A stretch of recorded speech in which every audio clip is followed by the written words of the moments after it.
This is a Garlands air rifle pellet pouch, Realtree APG camouflage. It says on the label it has a quiet zip.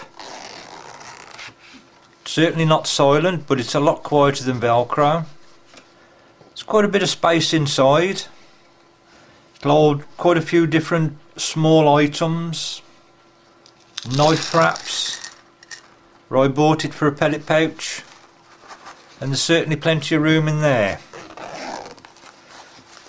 And if you move it around, it certainly is a lot quieter than having the tin in your pocket or using a plastic tub, something like that.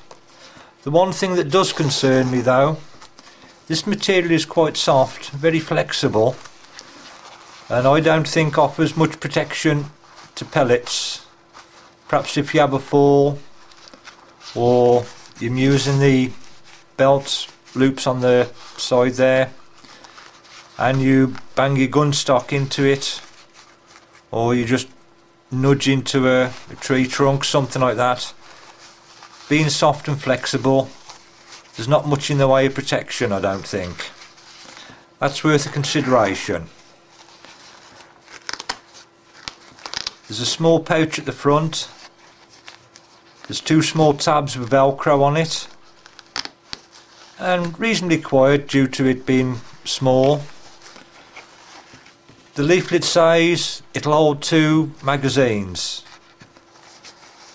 I found it'll store 3 Rapid 7 magazines.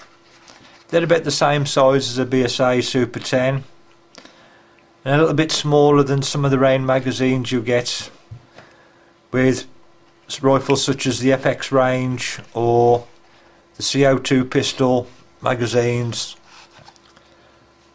Overall, there's a fair amount of storage space in there. Quite handy. You do have to put the magazines upright if you want to get 3 in, as I've just found out, trying to get 3 in lay down.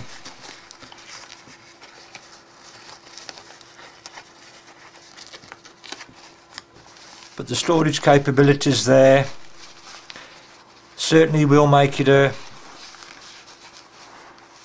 quiet method of using to carry pellets around in. But I'm just that little bit wary. I don't think it offers much in the protection to the pellets, but certainly a very useful accessory pouch all the same.